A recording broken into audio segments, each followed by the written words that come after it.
우리 신앙생활을 해 나가는 데 있어서 중요한 두 날개가 있다고 생각한다면 뭐랑 뭐가 있을까요? 말씀과 기도가 있겠죠.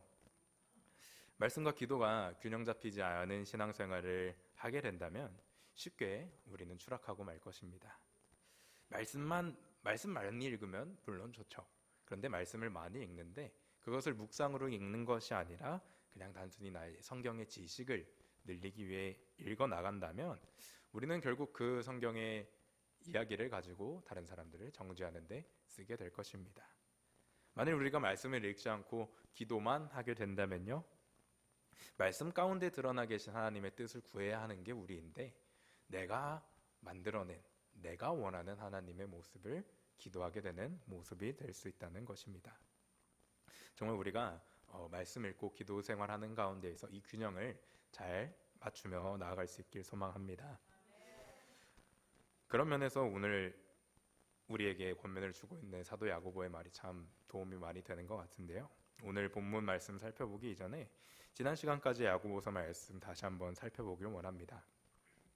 우리 시작에 고난받는 너희들아 고난을 오래 참음이 복이다. 먼저 이렇게 포문을 튼 야고보는요, 이 포문과는 좀 비교되는 그들의 잘못을 하나하나 지적하면서 권면을 해주셨습니다. 형제를 서로 사랑하라. 형제를 사랑하는 것이 결국 하나님을 사랑하는 것이다 말했고요.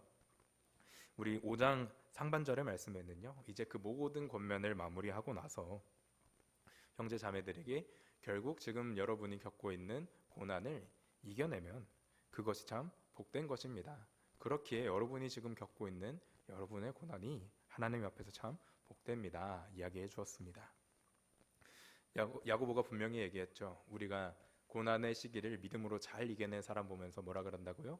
참 복된 믿음의 사람이다 이야기하는 것처럼 우리가 이미 고난이 복임을 알고 있다는 것입니다. 이렇게 고난의 본질이 무엇인지, 또 우리가 이 고난의 시기를 어떻게 이겨내야 하는지 이야기한 야고보는요, 이제 고난 중에 있는 개개인이 정말 다이렉트한 지침을 주고 있습니다. 어떻게 기도해야 할지, 또 공동체 가운데에 아픈 사람이 있다면 그 사람을 위해서 어떻게 기도를 해야 하는지 설명해 주고 있습니다.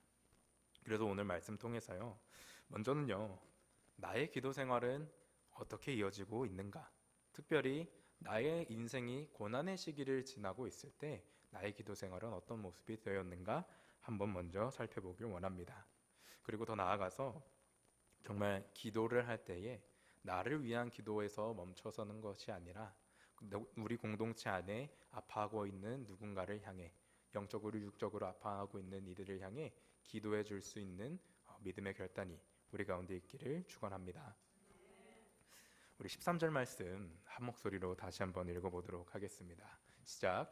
너희 중에 고난당하는 자가 있느냐 그는 기도할 것이요 즐거워하는 자가 있느냐 그는 찬송할지니라. 아멘. 정말 간단한 어떻게 기도를 해야 할까에 대한 지침이죠. 고난 받느냐, 인생이 힘드냐, 기도하라. 너희 인생이 평안의 시기를 보내고 있느냐, 기쁨으로 가득하느냐, 즐거워하느냐, 그럼 찬송하라. 어떻게 보면 우리 다 너무 잘 알고 있는 내용이죠. 힘들면 기도하고 또 삶이 평안하면 하나님 찬양해야죠. 그런데 지침이요, 간결하면 간결할수록 또 간단 명료할수록 그 안에 담긴 힘이 때로는 간거되기가 참 쉬운 것 같습니다. 더 나아가서 우리가 조금 이제 신앙의 연차가 쌓이기 시작하면요, 웬만한 고난으로는 기도도 안 하기 시작해요. 이 정도면 뭐 그냥 내가 그냥 이겨낼 수 있는 것 같은데 그냥 이겨내지 뭐 생각하기도 하고요. 혹은요, 다시 그 고난을 이겨내고 평안의 시기가 왔을 때 그래 이거 하나님께 기도 안 하고 그냥 내가 해도 이런 평화의 시기 맞게 되는가, 앞으로도 그냥 이 정도쯤이면 내 신앙 정도면 잘 이겨낼 수 있겠다, 교만한 마음에 빠지기도 합니다. 그래서 더더욱이 우리는 이 간단하지만 힘이 담겨있는 야고보의 지침을 기억해야 하는 것입니다. 야고보가 고난 중에 있는 자들에게 기도하라고 했습니다. 그럼 그 사람들은 무엇을 어떻게 기도해야 될까요? 단순하게 하나님 저 이 고난 너무 힘들어요, 빨리 끝내주세요, 라는 기도를 하나님께 계속 올려드리라는 이야기를 하는 걸까요? 우리 지난 사도 야고보의 권면을 한번 살펴봅시다. 1장에서요, 야고보는 고난당하는 사람이 있다면 그 이유를 두 가지로 생각해 보아라 권면해 준 적이 있습니다. 하나는 무엇이었나요? 기억하시나요? 두 가지가 있었습니다. 하나는 하나님께서 주신 믿음의 시련으로서 그 사람이 그 시련을 견뎌냈을 때 그 믿음이 더욱 빛나는 면류관 같이 될 것이다. 그래서 하나님이 이 사람에게 시련을 허락하신다, 고난을 허락하신다는 의미의 고난이 있었습니다. 두 번째는요, 자기 죄로 인해서, 내가 하나님 앞에 잘못함으로 인해서 그 결과가 마주하게 된 것이라고 이야기하기도 했습니다. 그런 죄의 어려움이 있을 수도 있는 것이죠. 당시 야고보 시대 그리스도인들을 단적인 예로 들어보면요, 이런 것 같아요. 당시 그리스도인들의 핍박이 심했던 시대잖아요. 믿는 사람들로서 이해할 수 없는 시련들, 왜 우리가 믿기 때문에 우리의 목숨을 감내해야 하는가, 이런 외부의 압력이 시련으로, 하나님이 주신 시련으로 어떻게 보면 믿음을 성장시키기 위한 단련의 시기로 다가왔을 수 있습니다. 그러면요, 개인의 어려움은 뭐가 있었을까요? 당시 야고보 시대 그리스도인들의 모습, 우리 2장부터 4절까지 그 모습 참 잘 봤죠. 서로 미워하고 차별 대우하고 법정에서 거짓 증언하고 하다 보면은 분명히 그 잘못됨으로 말미암아 마주하게 되는 결과들이 있지 않았을까요? 그런 것들로 인해서 오는 고난 또한 있었을 것이라는 것입니다. 근데 분명하게 말씀드리는 건, 우리가 이해할 수 없는 모든 자연재해가 하나님의 시련이다라고 말씀드리는 것도 아니고요. 모든 인간관계의 문제가 내 잘못으로 인한 거다라고 말씀드리는 것도 아닙니다. 단적인 예로 이해를 돕기 위해 설명드린 것입니다.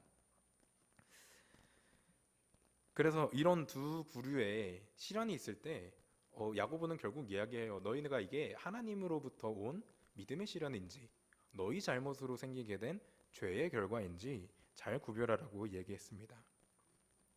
먼저 이렇게 기도를 했다면 그 다음에 드러나는 기도 생활은 좀 더 분명해지겠죠.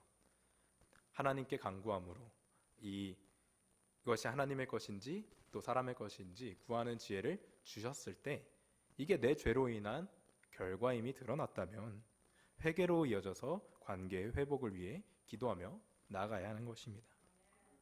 이것이 믿음의 시련이라면요, 이 가운데 선하게 역사하실 하나님을 기대하면서 모든 과정 가운데에 함께 해달라고, 주님이 믿음 붙들어 달라고 기도하면서 나아가야 하는 것이죠. 물론 고난이 빨리 지나가게 해달라는 기도도 하기야 하겠지만, 정말 성숙의 과정을 걸어가고 있는 하나님 원하시는 기도를 드리고자 하는 성숙한 그리스도인들이라면 고난 빨리 지나게 해주세요라는 그 기도 이면에 이런 것들이 따라와야 하는 것입니다. 그래서 이렇게 고난의 시기에 우리가 하나님을 계속해서 찾다 보면요, 그 고난이 끝나고 평안의 시기가 왔을 때 결국 누구에게 영광을 돌리게 되겠습니까? 누구를 찬송하게 되겠습니까? 결국 고난의 시기에 우리가 하나님을 찾은 만큼 평안의 시기에 하나님께 감사와 영광을 올려드리게 되는 것입니다.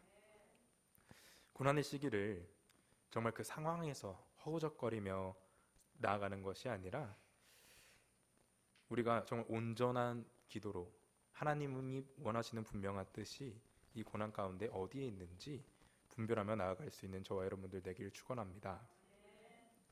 우리 본문 14절, 15절 이번에는 생동감을 살려서 세 번역으로 함께 읽어보도록 하겠습니다. 함께 읽겠습니다. 시작. 여러분 가운데 병든 사람이 있습니까? 그런 사람은 교회 장로들을 부르십시오. 그리고 그 장로들은 주님의 이름으로 그에게 기름을 바르고 그를 위하여 기도하여 주십시오.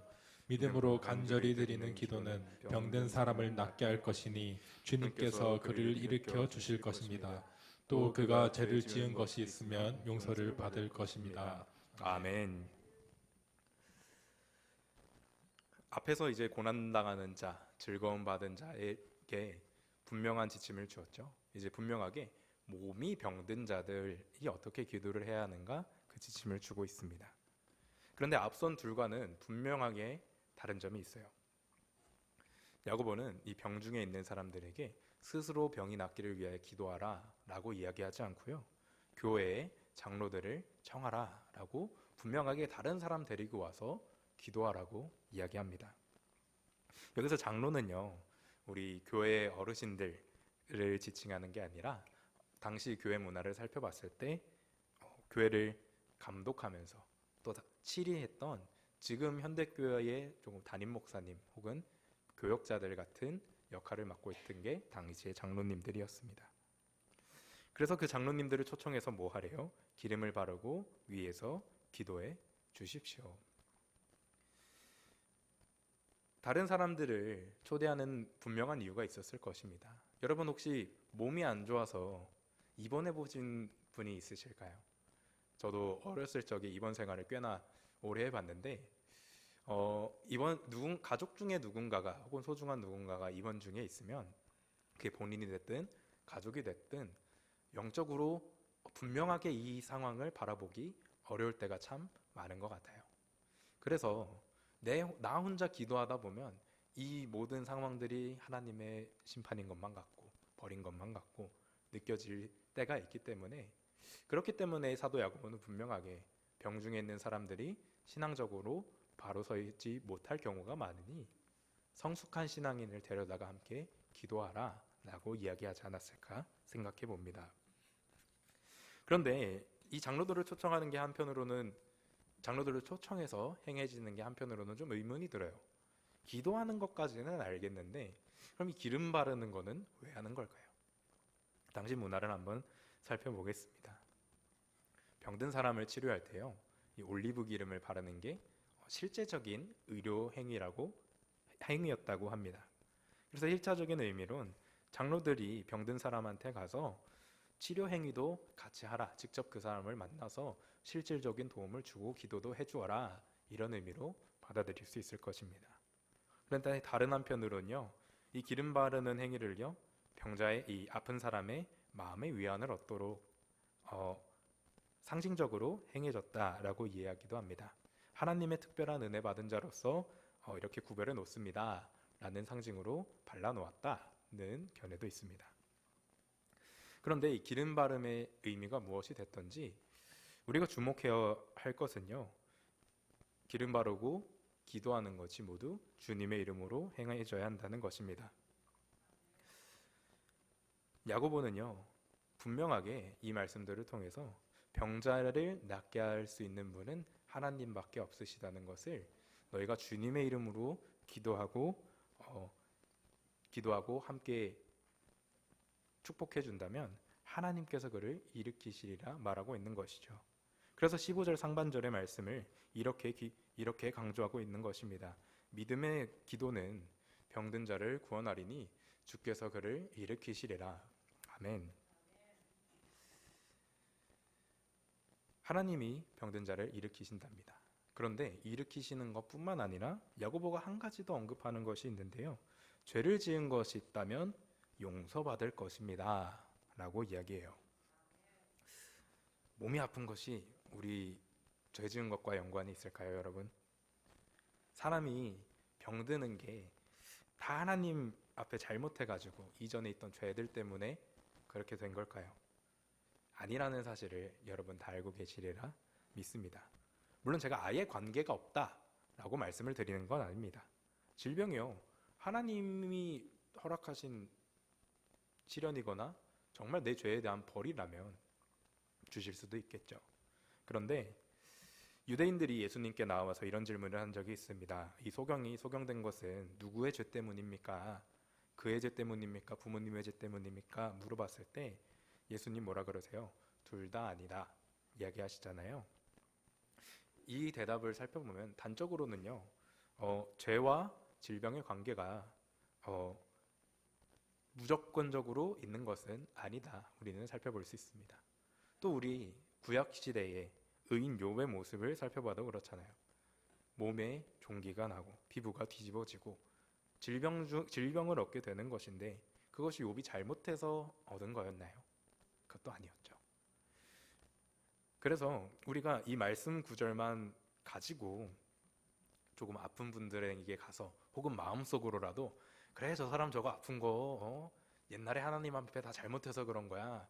이런 마음 가지시면 안 돼요. 오히려 우리가 이렇게 아파하시는 분들을 보게 됐을 때 정죄를 하기보다는 한편으로 우리가 정말 예수님의 마음으로 같이 기도해 줄 수 있길 소망합니다. 하나님, 이 사람이 아픈 것은 왜 때문입니까? 함께 기도할 수 있길 원하고, 이 사람의 죄 때문이라면 하나님 용서해 주시고, 시련이라면 하루빨리 이겨낼 힘을 주십시오. 함께 기도할 수 있어야 하는 것이죠. 이런 성숙한 믿음의 모습이 저와 여러분들 가운데 있을 수 있기를 소망합니다. 우리 16절 말씀 제가 읽어드리도록 하겠습니다. 그러므로 너희 죄를 서로 고백하며 병이 낫기를 위하여 서로 기도하라. 의인의 간구는 역사하는 힘이 금이니라. 아멘. 앞서서 병든 자들에 대한 내용의 연장선인데요.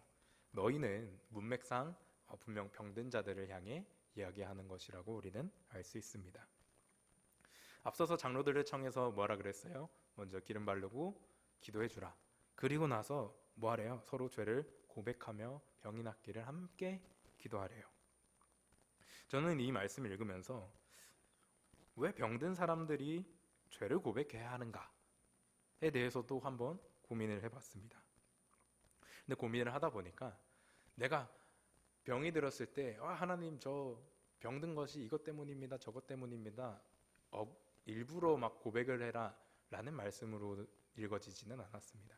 대신에 여러분, 병원에 가보시면요, 혹은 아픈 분들을 보시면요, 그 병이 딱 발견되고 입원을 한 당일이나 혹은 사고가 나서 정신을 좀 차리신 당일이나 찾아가 보면요, 제가 자주 병문안을 갔던 건 아니지만 이런 고백하시는 분들이 참 많아요. 이런저런 얘기하시면서 이렇게 된 게 사실은 내가 전에 이런 죄를 하나님 앞에 지어서 그런 것 같다, 내가 전에 이거 잘못해서 그런 것 같다, 본인들이 이야기를 해주세요. 마음속에 약간 나 혼자 알고 있던 죄들이 정말 이 시련과 고난을 딱 맞닥뜨리는 순간에 다른 사람들에게 나눠지게 된다는 것입니다. 그런 의미에서 야고보는 너희가 서로의 죄를 고백하라 라고 이야기하는 게 병중에 있는 사람들의 마음일수록 더 여려지고 더 나누길 원하고 본인의 죄를 드러내기 원한다는 걸 이미 알고 있었던 것 같아요. 그렇기에 여러분, 우리는 여기서 두 가지 적용점을 발견해야 합니다. 먼저는요, 우리는 아플 때뿐만 아니라 우리가 그냥 공동체 가운데 있을 때에도요, 정말 이 아픈 사람의 마음으로 우리가 서로에게 잘못한 것들, 또 하나님 앞에 회개해야 하는 것들 스스럼 없이 나눌 수 있는 공동체를 형성할 수 있길 소원합니다.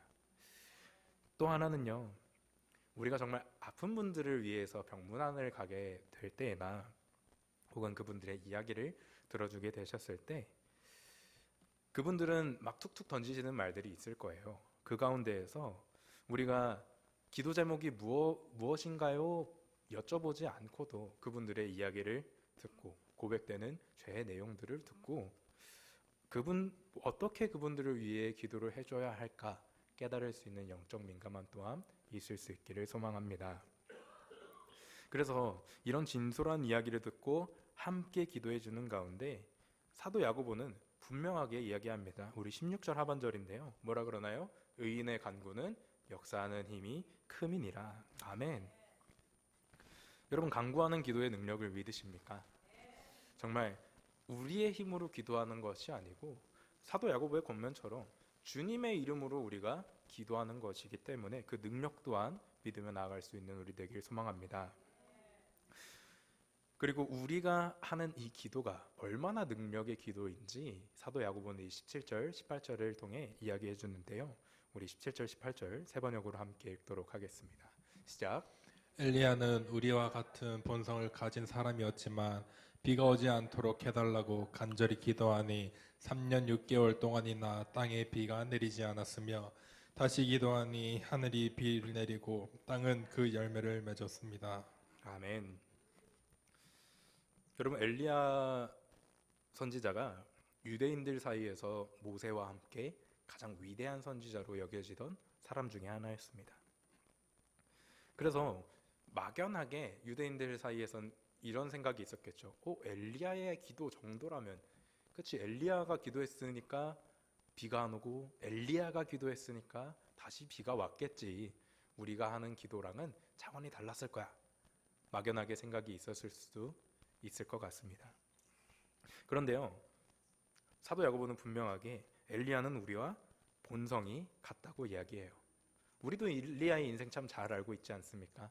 대외적으로는 바알과 아세라 우상신들과 맞서 싸워서 450대 1로 싸워가지고 이긴 선지자.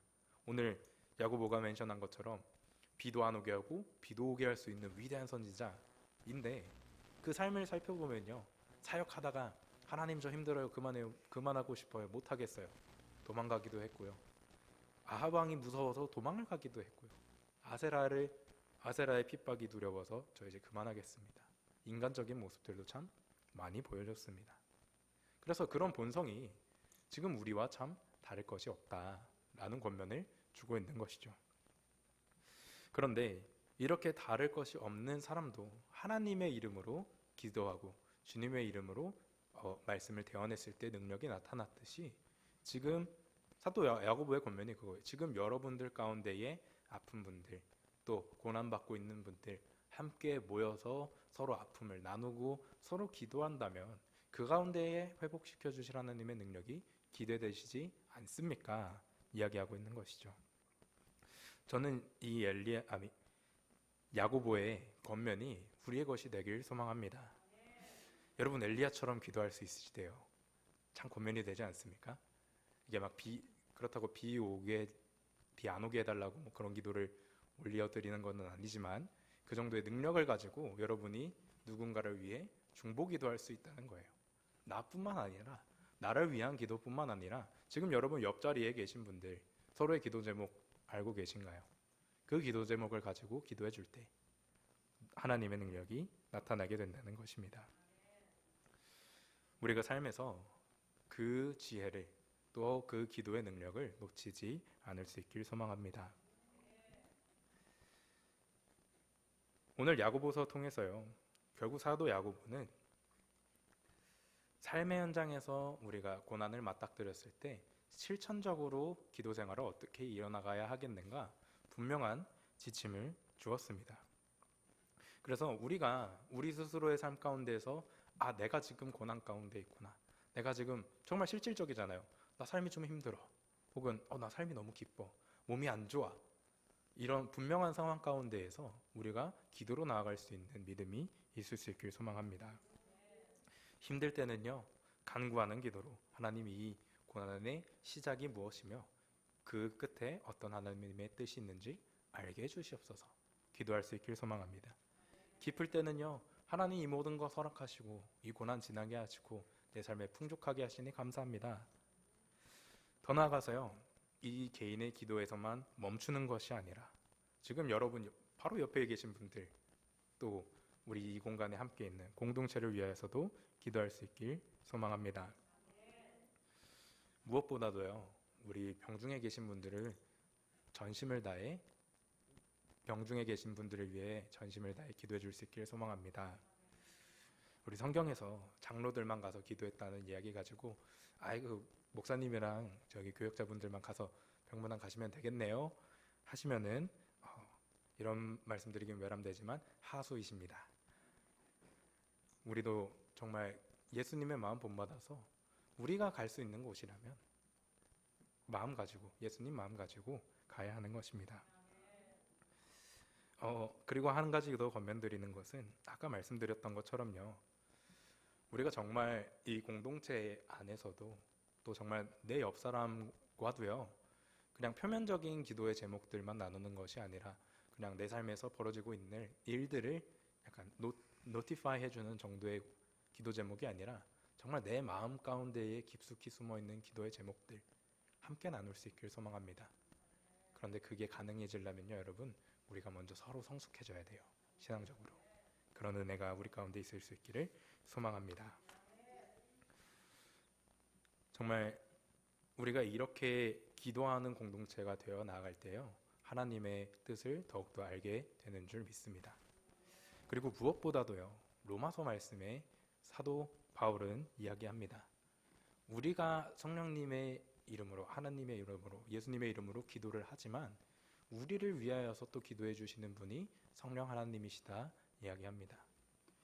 그래서 여러분, 기도의 능력을 믿으시기 바랍니다. 의인의 간구는 역사하는 힘이 큽니다. 그래서 우리가 매 삶의 순간 가운데에 또 내 삶의 고난을 마주했을 때, 다른 이의 고난을 마주했을 때 우리가 믿음으로 기도할 수 있는 공동체 되길 소원합니다. 믿음의 기도 올려드리는 저와 여러분들 되길 소망합니다.